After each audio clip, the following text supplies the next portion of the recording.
नमस्कार दोस्तों, मैं हूं आपका दोस्त प्रदीप कुमार बांगड़े। आपका इस कार्यक्रम में स्वागत है, जिस कार्यक्रम का नाम है आपके अनुरोध पर। दोस्तों, आपके अनुरोध पर आज मैं आपको बताऊंगा भारतीय फिल्मों की मशहूर अभिनेत्री बेगम पारा, इनके जीवन परिचय के बारे में बताऊंगा। दोस्तों, अगर आप मेरे चैनल में पहली बार आए हैं तो आपसे अनुरोध है कि आप इसे लाइक करें, सब्सक्राइब करना ना भूलें और वीडियो पसंद आए तो अपने दोस्तों में जरूर शेयर करें। तो चलिए दोस्तों, वीडियो की शुरुआत करते हैं। बेगम पारा भारतीय फिल्म अभिनेत्री और कॉस्ट्यूम डिजाइनर थी, जो 1940 से लेके 1950 के दशक में सक्रिय थी। फिल्म इंडस्ट्री में लगभग 50 साल की अनुपस्थिति के बाद वो संजय लीला भंसाली की फिल्म सावरिया, जो कि 2007 में आई थी, इसमें सोनम कपूर की दादी के रूप में अपनी आखिरी भूमिका के साथ फिल्म में लौटी। 1950 के दशक में उन्हें बॉलीवुड की एक ग्लैमर गर्ल माना जाता था, इतना कि लाइफ मैगजीन ने उनके साथ एक विशेष सत्र आयोजित किया था, जो उनकी बेहतरीन कामुक तस्वीरों के लिए समर्पित था।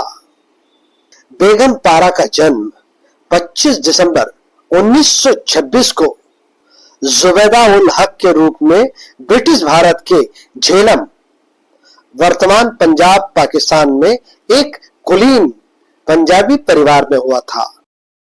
उनके पिता मियां एहसान उल हक जालंधर के एक न्यायाधीश थे, जिन्होंने अपने जीवन में किसी समय बीकानेर रियासत की न्यायिक सेवा में प्रवेश किया, जो अब उत्तरी राजस्थान का हिस्सा है, जहां वे अंततः इसके सर्वोच्च न्यायालय के मुख्य न्यायाधीश बने। वो अपने समय के एक बेहतरीन क्रिकेटर थे। उनका परिवार अलीगढ़ में बस गया। उनका पालन पोषण बहुत अनुशासित मगर उदारवादी तरीके से हुआ। उनकी शिक्षा अलीगढ़ मुस्लिम विश्वविद्यालय में हुई।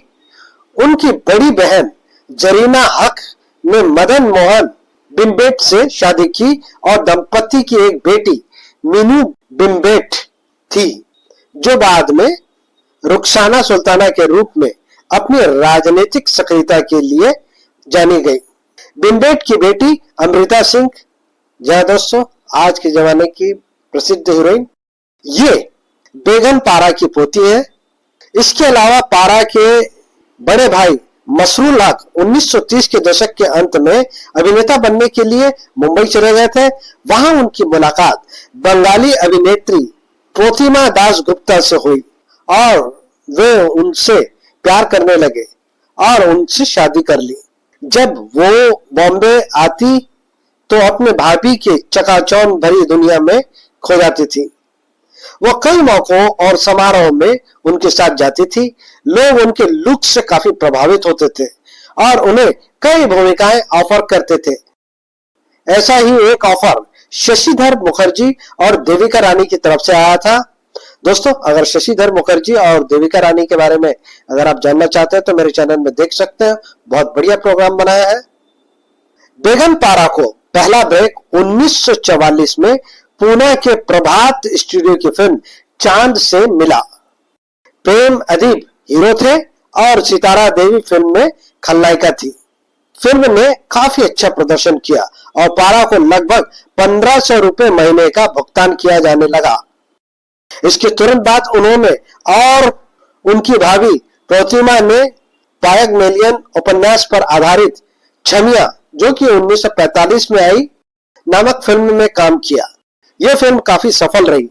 छमिया के बाद बेगम पारा ने कई फिल्में साइन की, लेकिन वो खुद को एक अभिनेत्री के रूप में स्थापित नहीं कर पाई।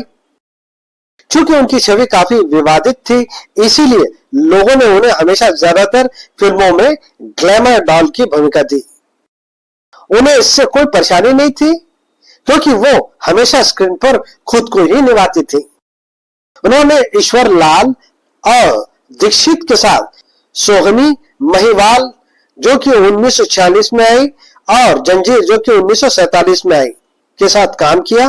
राज कपूर के साथ उन्होंने नील कमल 1947 में, नरगिस के साथ मेहंदी 1947 में, भरत भूषण के साथ और गीता वाली के साथ उन्होंने सुहागरात 1948 में और झलक 1948 में और अजीत खान के साथ मेहरबानी 1950 में। उन्होंने उस्ताद पेड्रो 1951 में भी काम किया, जिसे तत्कालीन प्रसिद्ध अभिनेता शेख मुख्तार ने निर्माण और निर्देशन किया था। यह एक मजेदार फिल्म थी और एक्शन, रोमांच और स्टंट से भरपूर थी। 1951 में उन्होंने लाइफ मैगजीन के फोटोशूट के लिए फोटोग्राफी जेम्स बर्क के लिए पोज दिए। बेगम पारा की आखिरी भूमिका 1956 में फिल्म कर भला में थी। उन्होंने मुगले आजम 1960 में निगार सुल्तान की भूमिका बाहर निभाने का प्रस्ताव मिला था। हालांकि उन्होंने ये भूमिका निभाने से इनकार कर दिया था, क्योंकि उन्हें लगा कि ये उनकी छवि के खिलाफ है। बेगम पारा ने 2007 में संजय लीला बंसाली की फिल्म सावरिया में सोनम कपूर की दादी के रूप में सिल्वर स्क्रीन पर एक शक्तिशाली वापसी की। ये उनकी 50 से अधिक वर्षों के गायब होने के बाद और अंततः अगले वर्ष 2008 में उनकी मृत्यु से पहले ये उनकी अंतिम फिल्म बन गई। बेगम पारा ने अभिनेता नासिर खान से शादी की, जो एक अभिनेता थे और बॉलीवुड स्टार दिलीप कुमार के छोटे भाई थे। इनके 3 बच्चे थे, लुबना, नादिर और अभिनेता अयूब खान। उनकी 3 पोतियां हैं, किंचू डांडिया, एक आभूषण डिजाइनर, तावरा खान और जोरा खान। बेगम पारा के पति नासिर खान की मृत्यु 1974 में हुई थी। अपने पति की मृत्यु के बाद वो 1975 से अपने परिवार के साथ रहने के लिए कुछ समय पाकिस्तान चली गई थी। 2 साल बाद वो वापस भारत आ गई। 9 दिसंबर 2008 को 81 वर्ष की आयु में उनकी नींद में ही मृत्यु हो गई। दोस्तों, बेगम पारा ने 25 से ज्यादा फिल्मों में अभिनय किया और एक फिल्म के लिए कॉस्ट्यूम डिजाइन किया। उनकी सारी फिल्मों का नाम लेना तो संभव नहीं है, तो मैं उनकी कुछ फिल्मों के नाम आपको बताऊंगा। दोस्तों, अपने करियर की शुरुआत बेगम पारा ने चांद से की थी, जो कि 1944 में आई। छमिया 1945 में आई। सोहनी महिवाल 1946 में आई। जंजीर 1947 में आई। नीलकमल 1947 में आई। मेहंदी 1947 में आई। सुहागरात 1948 में आई। शहनाज 1948 में आई। झरना 1948 में आई। मेहरबानी 1950 में आई। पगले 1950 में आई। बगदाद 1952 में आई। नया घर 1953 में आई। लैला मजनू 1953। सितारा 1955। शहजादा 1955। 100 का नोट 1955। किस्मत का खेल 1956। सावरिया 2007 में आई। ये संजय लीला बंसाली की फिल्म थी। ये उनकी आखिरी फिल्म थी। दोस्तों, बेगम पारा के बारे में कुछ खास जानकारी। बेगम पारा का वास्तविक नाम जुबेदा उल हक 25 दिसंबर 1926 को झेलम, पंजाब, ब्रिटिश भारत में इनका जन्म हुआ था। इनकी मृत्यु हुई 9 दिसंबर 2008 को मुंबई, महाराष्ट्र, भारत में हुई। ये 1944 से लेकर 1956 तक सक्रिय रही और 50 साल के अंतराल के बाद सन 2007 में संजय लीला बंसाली की फिल्म सावरिया से दोबारा आई और यही फिल्म उनकी आखिरी फिल्म रही। इनके पति का नाम नासिर खान। इनके 3 बच्चे अयूब खान सहित। इनके रिश्तेदार हैं दिलीप कुमार जीजा, रुखसाना सुल्ताना भतीजी, अमृता सिंह पोती, सारा बानो भाभी। तो उम्मीद करता हूं दोस्तों, मैंने आपको जो जानकारी दी है वो आपको जरूर अच्छी लगी होगी। तो इसी के साथ अपने दोस्त प्रदीप कुमार बांगड़े को इस कार्यक्रम से जाने की इजाजत दीजिए। नमस्कार, जय हिंद।